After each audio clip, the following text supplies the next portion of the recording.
In today's episode, I'm going to show you how you can keep your desktop nice and clean looking. And so let's get right to it. So as you see here, I have opened up my desktop here on my MacBook Pro. And what I'm going to show you all today is, a lot of times you'll go online, you'll see YouTubers, they'll have a nice clean display here on their Mac, right? They won't have any icons on there at all. Well, how do you get the Macintosh hard drive and any connected drives off of your desktop? Well, there's a really quick and easy way to do so. If you are on your desktop with no other windows open, and you will be on your Finder. But if not, you can always go down here and click on Finder down here as well. Okay.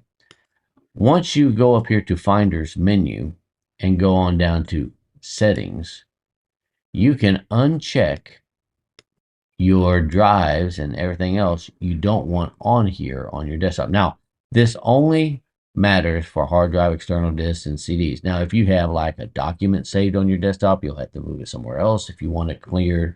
But if you want to remove your hard disk, your external drives, and any CDs and DVDs that you might have plugged in to your MacBook or your Mac desktop, then this is where you uncheck those to get a nice, clean desktop just like this. So I hope you all enjoyed this episode, and if you did, and you want to see more of these episodes in the near future, don't forget to hit the like, subscribe, and the notification bell. And with that being said, I want to wish you all a wonderful week, and I'll catch you in the next episode. Take care.